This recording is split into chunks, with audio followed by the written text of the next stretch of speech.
En este capítulo... Pero yo creo que pregunta por la reforma a la Constitución de la Ciudad de México que este gobierno comunista impuso para eliminar la propiedad privada. Expropiese, señor alcalde, expropiese. Pero el marketing político de ambos bandos tenían que hacer su show. César pregunta sobre la propiedad privada en México y si es riesgoso para quienes quieren invertir en renta de inmuebles. Yo empezaría preguntando por qué querrías hacer eso. Comprar una casa o depa y rentarlo no es tan buen negocio como parece. Sé que es a lo que estamos acostumbrados y lo que nos han dicho hasta el cansancio, pero no, solo obedece a la seguridad que nos da algo tangible, como una casa, y a la promoción que hacen los bancos para que contrates un crédito. No se endeuden, a menos que estén muy seguros que van a ganar. Hagan bien sus cuentas. También a que con el tiempo, por supuesto que incrementa su valor, aunque rara vez procuramos restarle los costos de mantenimiento, la inflación, impuestos y otros gastos que pagamos por dicha propiedad. Pero para no extenderme mucho, les dejo un par de recomendaciones de videos, comprar o rentar y cómo tener mi propia casa parte 2. Bueno, la 1 si quieren también, pero para este tema no es tan relevante. Los encuentran en TikTok, próximamente haremos su versión para YouTube. Quiero aclarar que esto aplica para los mortales. Obviamente que si eres un especialista inmobiliario, conoces del tema, o sea, eres un profesional, pues, tienes un despacho de arquitectos o algo así, esto no aplica para ti, no empiecen de energúmenos. Como cualquier cosa a la que nos dediquemos, hay que conocer el negocio. Pero entre endeudarte en un depa para que la mensualidad se pague sola, con la renta, y meter tu dinero en CETES, no hay mucha diferencia. Lo más seguro es que te irá mejor en CETES en el largo plazo, luego de 20 años. Si vas a comprar de contado y sabes reconocer una zona que tendrá una rápida plusvalía, cómprala y véndela en cuanto haya subido. Pero si te tardas mucho tiempo en vender, quizá ya no le ganes tanto. La inflación disminuirá el poder adquisitivo. ¿Le suena a jugar en la bolsa? Es lo mismo, pura especulación. Solo que en los bienes raíces estás apostando todo al mismo caballo. Mala idea. Si quieren invertir en bienes raíces por diversificar, vean el video de fibras. Pero poquito, tampoco se me vuelvan locos. Diversifiquen. Todo muy bien, pero yo creo que pregunta por la reforma a la Constitución de la Ciudad de México que este gobierno comunista impuso para eliminar la propiedad privada. Conspiraciones. Bueno, les digo que a veces me hacen quedar como cuatroteísta de cuarta. Ni hablar, toca aclarar el tema. El artículo 27 de la Constitución de los Estados Unidos mexicanos dice que la propiedad de las tierras y aguas comprendidas dentro de los límites del territorio nacional corresponde originariamente a la nación. O sea, desde 1917 y mucho antes, en realidad no somos dueños de nada. El gobierno siempre ha podido quitarnos lo que quisiera. Pero sigo. La cual ha tenido y tiene el derecho de transmitir el dominio de ellas a los particulares, constituyendo la propiedad privada. O sea, somos dueños cuando el Estado nos hace el favor. Pero es buena ondita, porque también aclara que esta no podrá ser expropiada sino por causa de utilidad pública y mediante indemnización. Menos mal. Aunque luego ya no es tan buena ondita y dice, la nación tendrá en todo tiempo el derecho de imponer a la propiedad privada las modalidades que dicte el interés público. Tan subjetivo el interés público. Así como el de regular el aprovechamiento de los elementos naturales, bla, bla, bla, con el objeto de hacer una distribución equitativa de la riqueza pública. Para no hacerles el cuento largo, la Constitución mexicana jamás ha instituido la propiedad privada como principio rector o derecho fundamental, sino como una propiedad derivada de la propiedad originaria de la nación.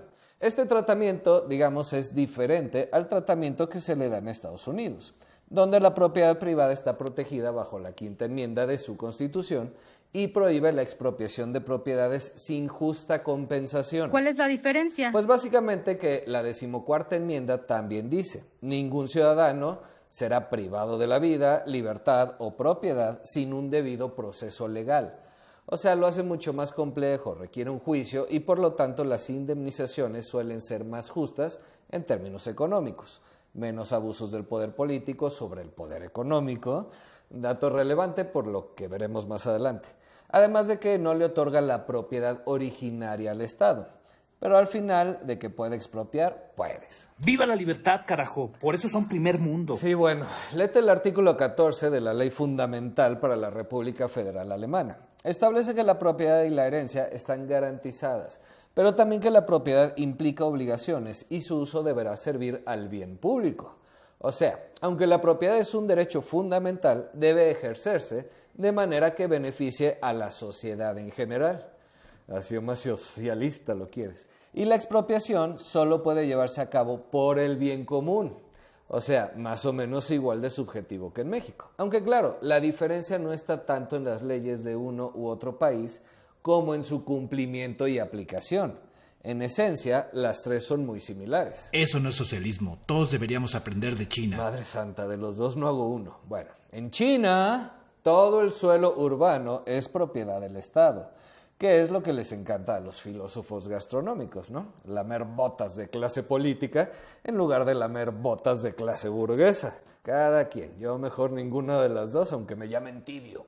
Pero las personas y empresas pueden obtener derechos de uso por un periodo específico. Por ejemplo, 70 años para uso residencial. En áreas rurales, la tierra es propiedad colectiva de las aldeas. Los residentes tienen derechos de uso y posesión, aunque no pueden vender la tierra de manera independiente, algo así como los ejidos en México. Sin embargo, aunque no se puede ser propietario de la tierra, sí se puede ser propietario de los edificios y estructuras que construye sobre ella.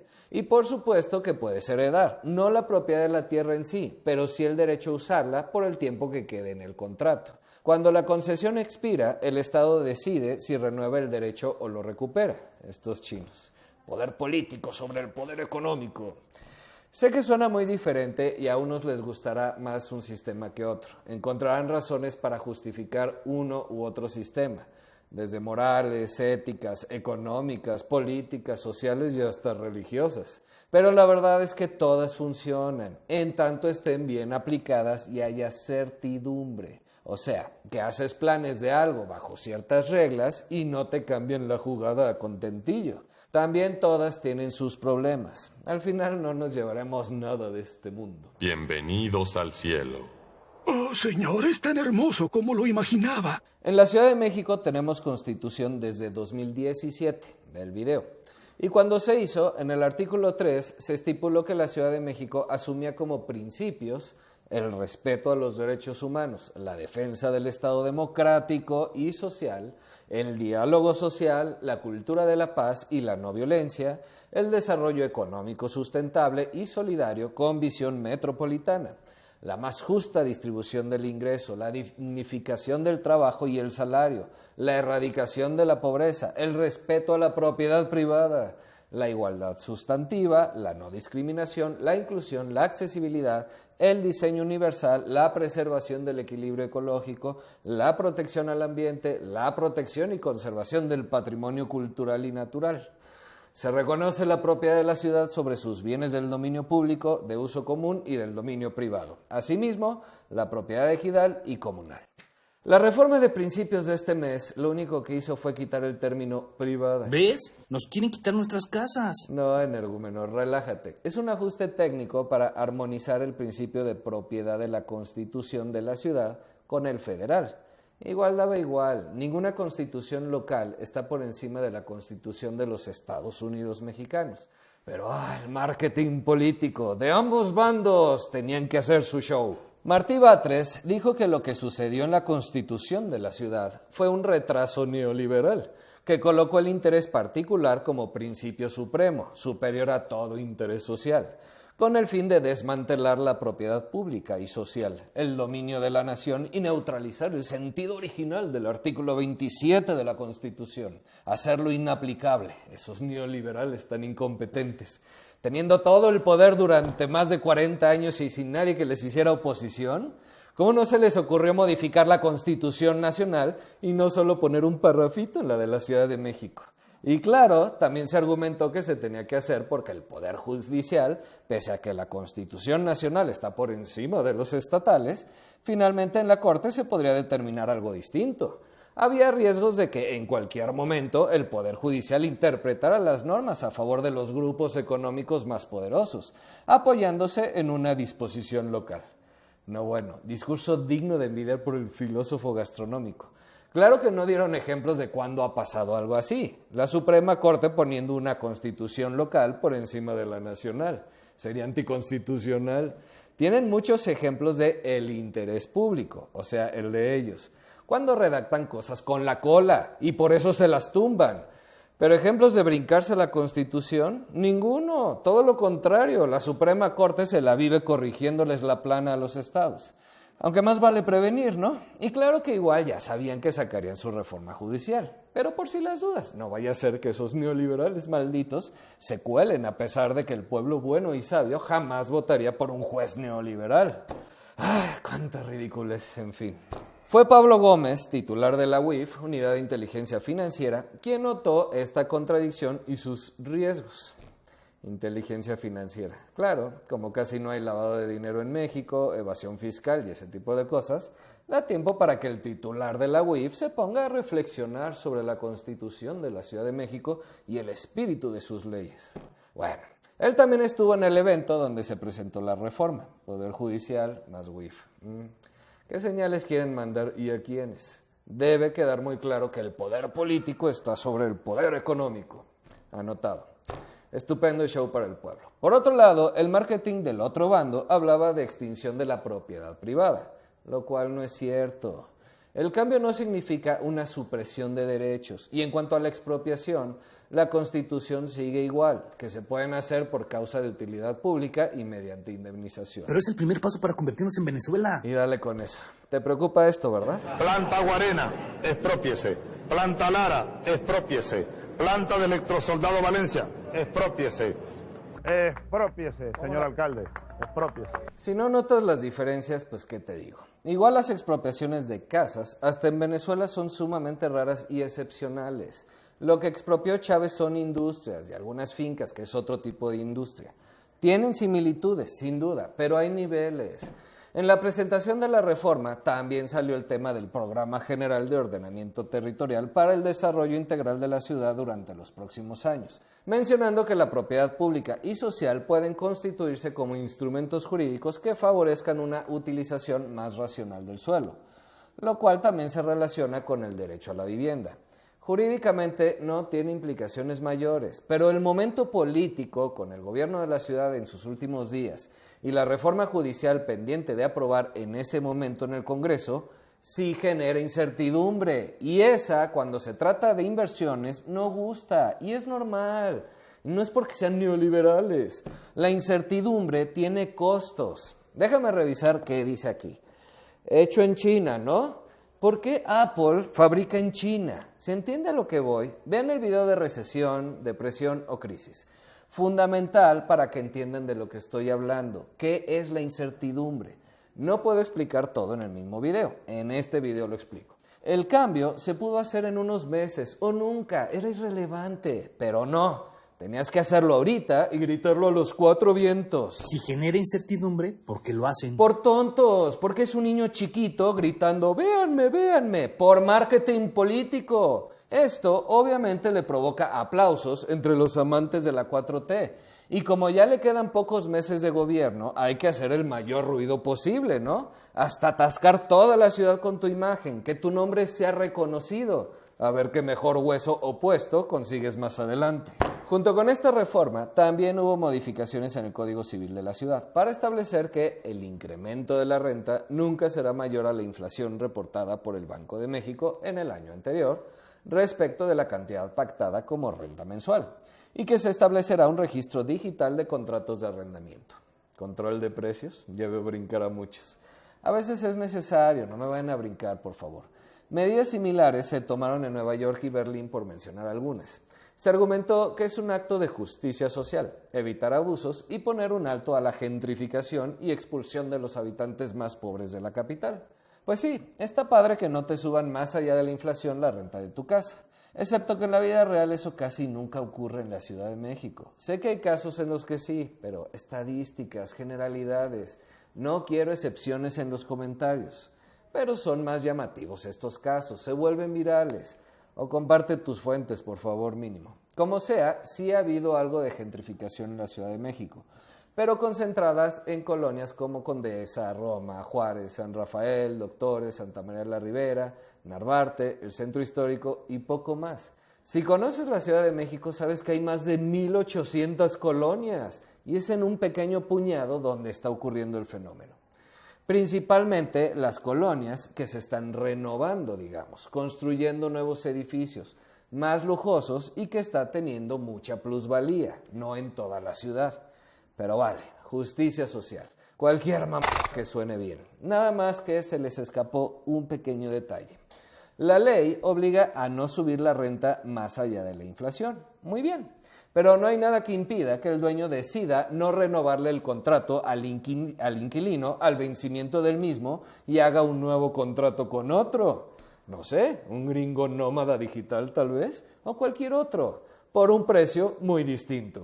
Así que el inquilino actual ni siquiera podrá decidir si acepta o no el aumento, lo que puede provocar más desplazamientos. ¡Bravo! ¡Es que son tontos! Supongo que ya lo corregirán. Aclaración sobre la gentrificación. Esta se refiere a un proceso que ocurre cuando un barrio o zona experimenta una transformación económica, social y cultural que resulta en el desplazamiento de los residentes originales de menos ingresos debido al aumento en el costo de vida y los precios de la propiedad.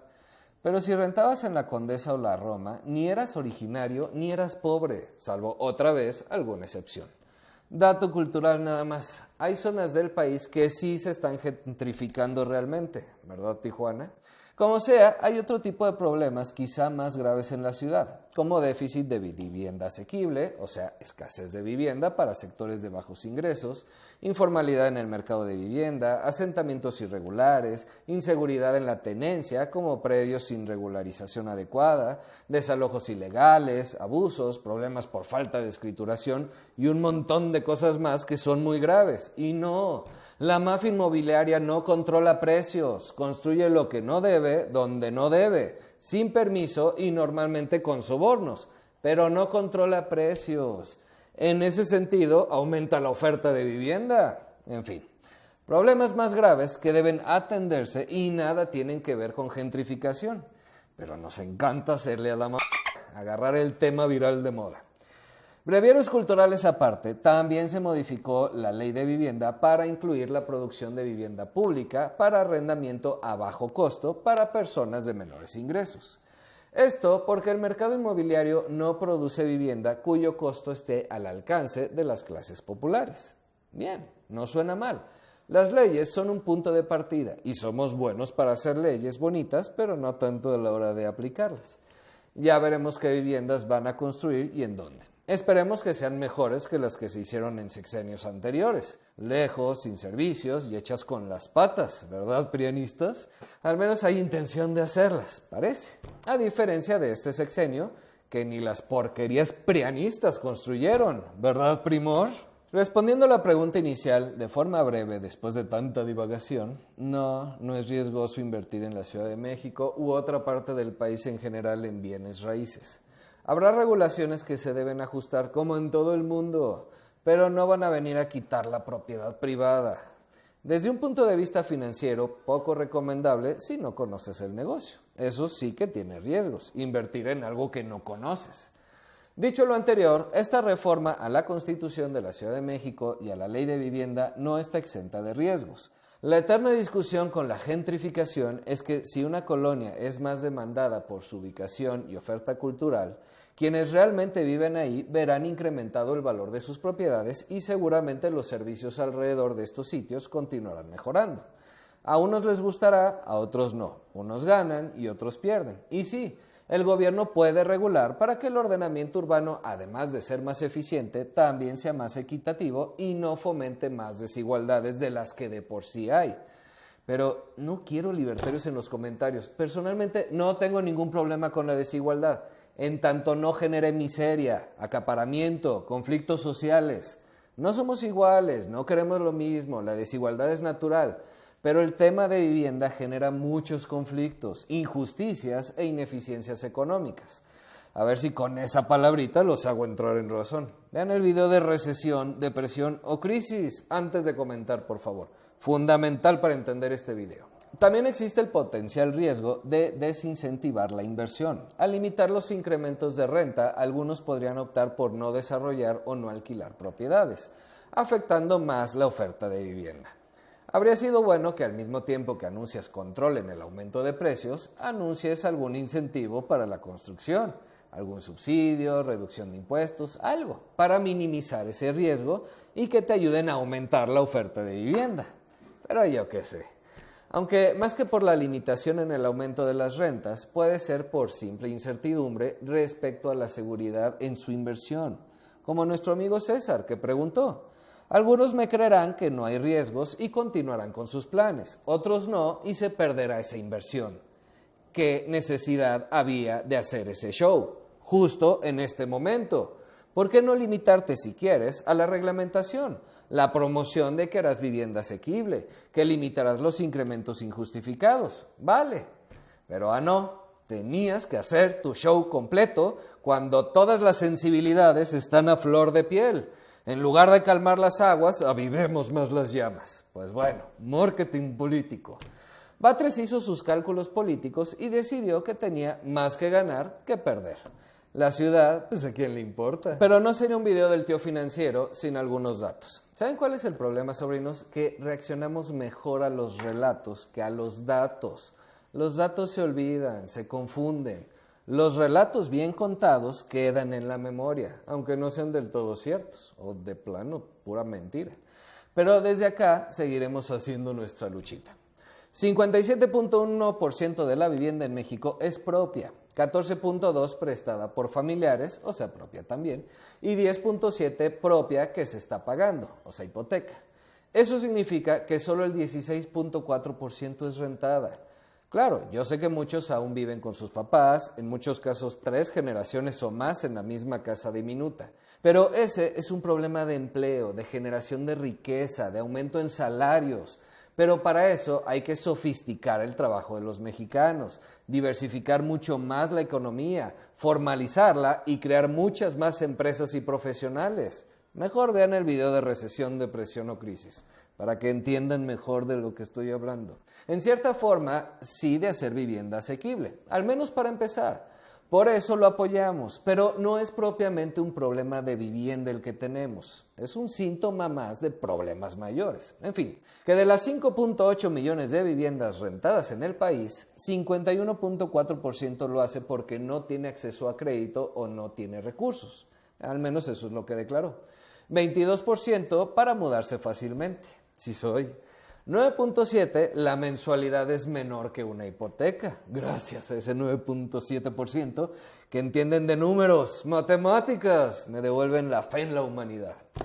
5.4% no le interesa comprar, se vale. 3.3% prefiere invertir en su persona, estudios, viajes, negocios, bien también.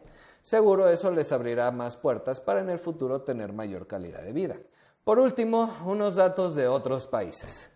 33% de las personas en Estados Unidos rentan, en Canadá 30%, en Francia 38%, divididos la mitad en renta privada y la mitad en renta subsidiada. En Alemania 52%, contra el 16% de México. Estos alemanes sí están a otro nivel. En fin, reflexionemos, sobrinos, hagan sus cuentas. Y nos vemos el viernes con otro tema escabroso. ¿Por fin vas a hablar de la reforma judicial? Sí, pero no. Hablaremos de la no reforma judicial. Mientras tanto, ocúpate de tus finanzas personales, que esas la UIF no las va a salvar.